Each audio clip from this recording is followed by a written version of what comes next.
Hello everyone, আগের পর্বে আমরা লাস্ট nginx ইনস্টল করেছিলাম। এই পর্বে আমরা nginx মাল্টি সার্ভার ইনস্টল করবো, মানে কাস্টম সার্ভার প্লাস হচ্ছে পিএইচপিকে এটার সাথে ইমপ্লিমেন্টেশন করবো nginx সার্ভারের সাথে।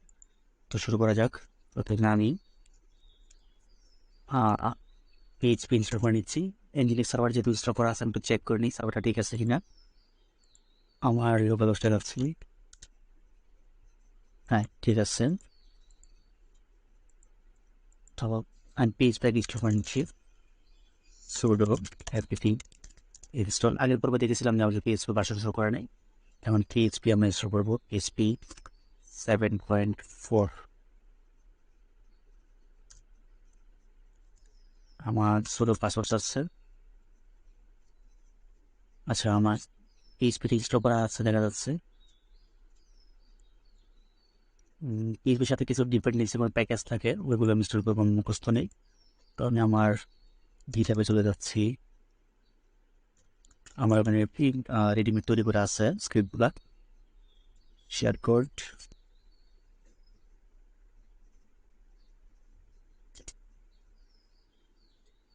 গিটহাব এডিটরে ঢুকছি আমি, কিছু করে ইউজ করতে হবে।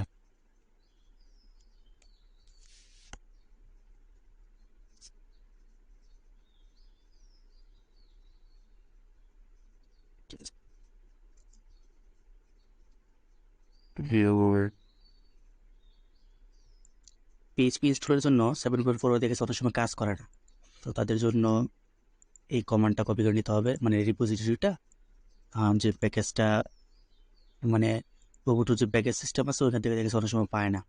তখন পিএইচপির এই প্যাকেজের রিপোজিটরিটা অ্যাড করে নিলে রিপোজিটরিটা তখন দেখা যাচ্ছে যে এটা আবার কাজ করে। তো আমি আগে অ্যাড করে তারপরে আবার পিএইচপির প্যাকেজগুলো ইনস্টল করে নিচ্ছি। মানে পিএইচপির প্যাকেজ বা এক্সটেনশন বলা হয় আর কি, প্যাকেজ বা এক্সটেনশন একের বললেই হলো। আমি এন্টার প্রেস করলাম, ক্যান্সেল দিলে ক্যান্সেল হয়ে যাবে, কন্ট্রোল সুইচ প্রেস করলে রিপোজিটরি অ্যাড হচ্ছে। এগুলো হচ্ছে রিপোজিটরি, মানে কোথা থেকে ডাউনলোড হবে। এটা হচ্ছে গুগল ক্রোমের রিপোজিটরি। যখন আমি গুগল ক্রোম ইনস্টল করছি তখন এটা অটো অ্যাড হয়ে গেছে। তো সবগুলো একসাথে ইনস্টল করে নিলাম। এখন হচ্ছে এটাও ইনস্টল করতে হবে আপনাকে, সবগুলো মোটামুটি। আমার এগুলো কাজ শেষ, nginx ইনস্টল করা হয়ে গেছে। এখন হচ্ছে মাল্টি সার্ভার। তো আমি আমার nginx ফোল্ডারে চলে যাচ্ছি। আমি আসছি কোথায় এখন, ইউজার মোডে আসছি, সিটি ব্যাগে গেলাম, আবার ব্যাগে গেলাম। এখান থেকে আমাকে ঢুকতে হবে টিসি ফোল্ডারে। এখান থেকে nginx এর ভিতরে সাইট অ্যাভেলেবল, কতগুলো সাইট অ্যাভেলেবল আছে এটা চেক করবেন। সাইটস অ্যাভেলেবল, এখানে দেখতেছি যে ডিফল্ট নামে একটা সাইট তৈরি করে আছে। তো আমি যদি sudo cat ডিফল্টটাকে আমি দেখি যে এর ভিতরে কি আছে, এগুলো আছে। তো আমি এখন আরেকটা ডিফল্ট বা অন্য একটা তৈরি করবো, মানে কাস্টম সার্ভার। এটার ভিতরেও তৈরি করতে পারবো, তবু আমি আলাদা একটা তৈরি করে নিচ্ছি। আমার সার্ভারের নাম দিচ্ছি হচ্ছে tws। তো প্রথমে আমি এটা কপি করে নিচ্ছি, sudo cd কপি করো ডিফল্টকে tws.conf ls। আমি দেখতে পাচ্ছি যে আমার এই ফাইলটা তৈরি হয়ে গেছে। তো কন্টেন্ট ফাইলটা আমি ওপেন করবো কোড দিয়ে, ভিএস কোড দিয়ে। আমার ভিএস কোড আগে থেকে ইনস্টল করা ছিল। tws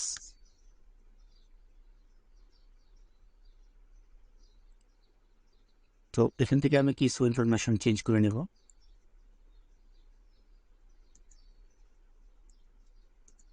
এর ডিফল্ট সার্ভার ছিল, আমি এটা চেঞ্জ করে নিচ্ছি, আমার দরকার নেই। এসএসএল আমার দরকার নেই। আর আমি রুট ডিলিট করি, ডিফল্ট রাখবো না, আমি কাস্টমটা তৈরি করবো। tws.test নামে একটা ডোমেইন নিলাম, এই ডোমেইনের ভিতরে আমি করবো আর কি। এটা ফুল টাইম পরে তৈরি করবো।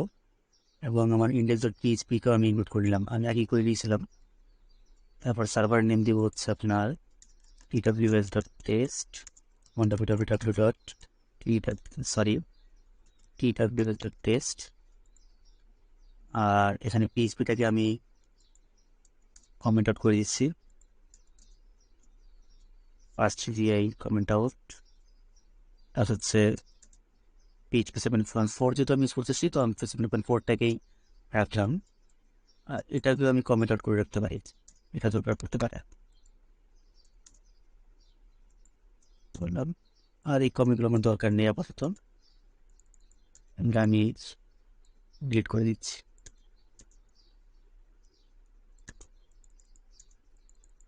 অটো ইন্ডেক্স অন করা থাকা দরকার ছিল। আচ্ছা, আমার ওইটাতে থাকতে পারে, আমি যে একটা ফাইল রেডি করে রাখছি এখানে অটো ইন্ডেক্স থাকতে পারে। হ্যাঁ, অটো ইন্ডেক্স অন, এটা দিয়ে দিচ্ছি। নেওয়ার ভিএস কোডের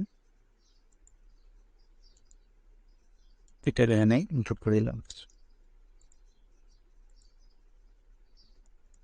ctrl+s, যেহেতু আমি রুট ইউজার না, সেহেতু আমাকে রুটের পারমিশন চাচ্ছে, পারমিশনটা দিয়ে দিলাম, সেভ হয়ে গেল। আচ্ছা, এখন তো এটা তো আমার সার্ভারটা তৈরি করলাম, তো সার্ভার কিন্তু ঢুকবে না এখনো, চেক করি একটু। tws.test, সার্ভার কিন্তু রান হয়নি, তো আমাকে হোস্ট সিলেক্ট করে নিতে হবে। তো হোস্ট চেক করার জন্য আমি প্রথমে যাব সিডি etc ফোল্ডারে, ওইখান থেকে আমি হোস্টটাকে ওপেন করব, sudo পোর্ট দিয়ে ওপেন করতেছি, পোর্ট হোস্ট, আমার হোস্ট ফোল্ডার ওপেন হয়ে গেল। এখান থেকে আমি সেম টু সেম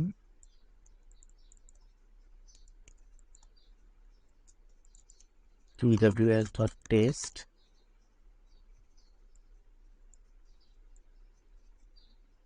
$127.0.16 ট্র্যাক মানে হচ্ছে আপনার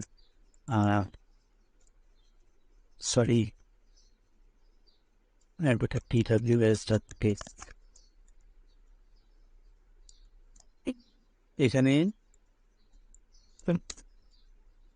tws.test মানে আমার হচ্ছে বোঝাচ্ছে যে 127. এটা হচ্ছে লোকাল হোস্টের সার্ভারের অ্যাড্রেস আর কি।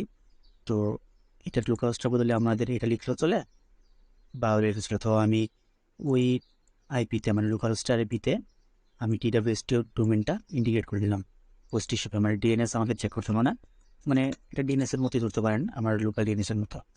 তাই যদি আমি TWS নিয়ে সার্চ করি, দেখুন আমার যে সার্ভারটা দেখাচ্ছে, ঠিক দেখাচ্ছে কোনটা। আমি যদি একটু বিএস করে যাই, আমার HTML ফোল্ডার থেকে দেখাচ্ছে। আমি একটু ক্লিয়ার করে দেখাচ্ছি, আমি যদি আমার ফাইল ম্যানেজারে যাই, যার পরে var www, এখান থেকে এই ফাইলটাকে আমাকে শো করতেছে ক্রোমে, এই ফাইলটা, এই যে HTML ফাইলটা। তো TWS নামে একটা ফোল্ডার তৈরি করছি আমি, আগে থেকে সম্ভবত করার কথা, চেক করে নিচ্ছি www ফোল্ডারের ভিতরে। হ্যাঁ, এখানে কিন্তু কোনো কিছুই নাই, এটা কিন্তু শো করতেছে না, মানে ইন্ডেক্স ফোল্ডারটা। এটাকে আমি শো করার জন্য আবার একটু সার্ভারে যেতে হবে। আমি সার্ভার ফাইলটা ওপেন করে নিলাম এবং এখানে উল্লেখ করে রাখছি, সার্ভার নেম উল্লেখ করে দিচ্ছি ডোমেনটা, তারপরে কিন্তু সেটা শুরু করতেছে না। তো আমাকে nginxটা রিস্টার্ট করতে হবে, sudo systemctl restart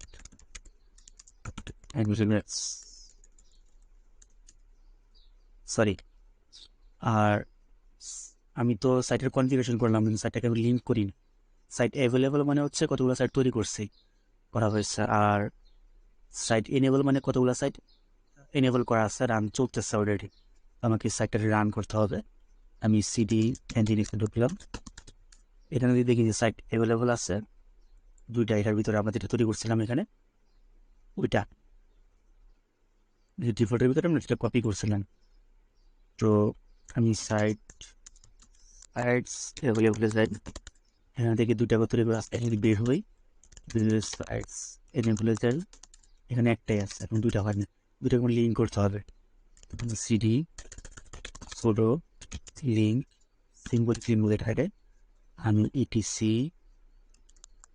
nginx tws site available tws.conf এটাকে লিঙ্ক করবো হচ্ছে reducing nginx sites available tws.conf link করে নিলাম। এখন এই সাইট বলে যাই, আমার লিঙ্ক হয়ে গেছে। আমি সার্ভারটাকে রিস্টোর দেবো আবার।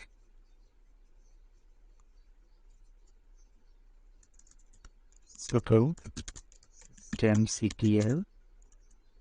start nginx sorry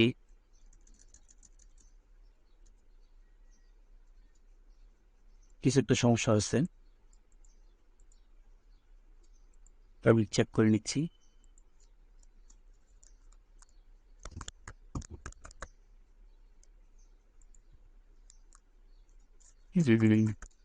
server stop হয়ে গেছে হট করে, দেখি আবার কোডে কোনো ভুল করলাম কিনা।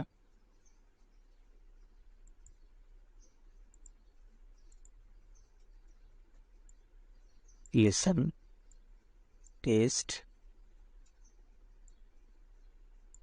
ঠিকই তো আছে।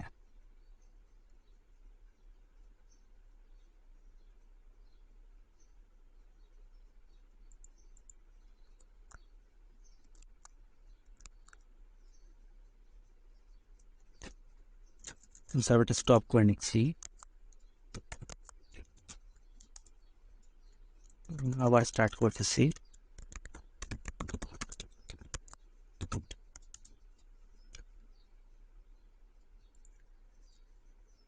এরর যে খাই না তা না, এরর খাইতে খাইতে শিখতে হয়। আমি থয় একটু চেক করে নিচ্ছি, যদি আমি পিএইচপিটাকে অফ করে দিই, কমিট আউট করে দিচ্ছি। সরি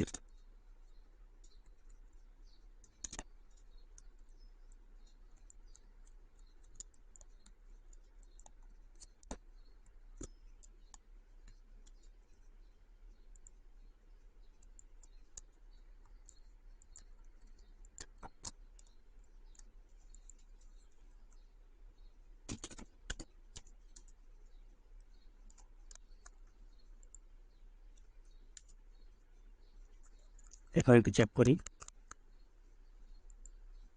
হ্যাঁ, আমার ইন্ডেক্স ফাইল রো করতেছে। এখন দেখি পিএইচপি রান হচ্ছে কিনা। আমার পিএইচপি পার্টটা চেক করে নিই। আমার পিএইচপি 7.4 ইনস্টল করা আছে, তো এটাকে আমি ইন্টিগ্রেট করব, তাহলে চেক করে নিই পিএইচপি রান হচ্ছে কিনা। এখন আমি কিন্তু ওই যে টিডাব্লিউএস ফোল্ডারের ভিতর থেকে কিন্তু রান হচ্ছে। এখানে আমি ইন্ডেক্স ফাইল তৈরি করি, প্রথম কিন্তু আমার রান হচ্ছিল এখান থেকে, এটা এই ফাইলটা, আর এখন রান হচ্ছে আমার এই ফাইলটা। এই ফোল্ডারটা আমি চেক করে দেখি, এই যে আমার ফোল্ডারটা রান হচ্ছে, মানে আমার সার্ভার ঠিকঠাক আছে। এখন দেখি পিএইচপি কাজ করতেছে কিনা। তো পিএইচপি সিনট্যাক্সের জন্য আমি এটা কপি করলাম এবং এটার নামটা চেঞ্জ করে দিলাম index.php। আপনি এটা দিতে পারেন আপনার ইচ্ছা, আমি এটাই দিলাম paste. This is not default, this is a case.test tws.test।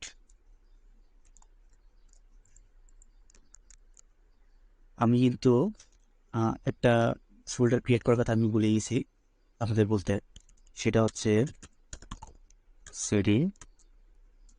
আমরা যখন nginx ইনস্টল করি ভারের ভিতরে www একটা ফোল্ডার তৈরি হয় এবং তার ভিতরে html নামে একটা ফোল্ডার তৈরি হয়। এটা হচ্ছে সাইটের রুট, ডিফল্ট যে সাইটটা আছে লোকাল হোস্ট চাপতে যেটা আসে, আমি দেখাচ্ছি আবার। যদি আমি লোকাল হোস্টে যাই, পিএইচপি দেখাচ্ছে না, ওই যে পিএইচপিটা রান দেখাচ্ছে, সরি। যদি লোকাল হোস্টে যাই তাহলে এটা সব হচ্ছে HTML ভিতরে যা আছে, আমি এটা পিএইচপি দেওয়া আছে, HTML দিয়ে দিলাম। এখন একটু দেখলাম, যদি লোকাল হোস্ট কি দেখাচ্ছে? আচ্ছা, আমি সার্ভারটা আবার স্টার্ট করতেছি।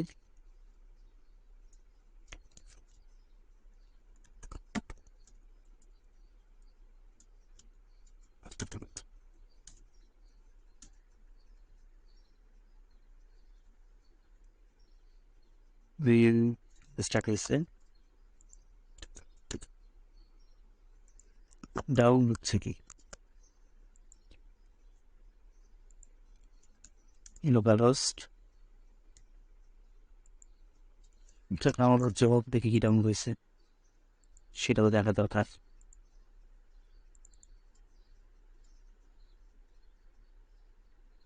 আমার ওই ফাইলটাই ডাউনলোড হয়ে গেছে, মানে আমার TWS এর ভিতরে যে ফাইলটা ছিল ওইটাই ডাউনলোড হয়ে গেছে। তো আমি চাচ্ছিলাম যে আমার HTML আর ভিতর থেকে ইন্ডেক্স HTMLটা এক্সিকিউশন করার জন্য, কিন্তু এটা এক্সিকিউশন হয়নি। আচ্ছা, এটা সার্ভারের ফল্ট, এটা আমরা পরে দেখবো, বা আমার এখন দরকার নেই। আমার দরকার হচ্ছে এখন tws.test থেকে আমার PHP স্ক্রিপ্টটাকে রান করা। আপাতত আমরা এটাই দেখি। যদি ব্রাউজারে গিয়ে লিখি tws.test, এখন দেখেন ওই ফাইলটা ডাউনলোড হচ্ছে। তো আমার কিন্তু ডাউনলোড করার জন্য আমার হচ্ছে PHP স্ক্রিপ্টটা রান করতে হবে। এর জন্য আমি আবার আমার কনফিগারেশনে যাচ্ছি এবং এখান থেকে কমেন্ট আউটগুলো উঠে নিচ্ছি। CGI এটা দিলাম,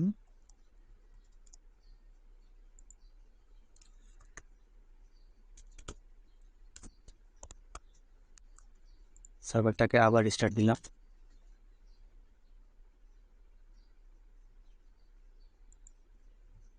আর index.php এটার আগে আমি একটা ব্রেক দিয়ে দিলাম, পরে ব্রেক দিয়ে দিচ্ছি।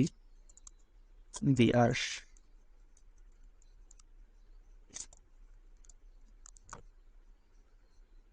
আবার সমস্যা, আবার এই সমস্যার জন্য আমি মানে আমার PHPটা এক্সিকিউশন করার জন্য আমি কোডের ভিতরে চেঞ্জটা করছিলাম সার্ভারের সেটিংসে।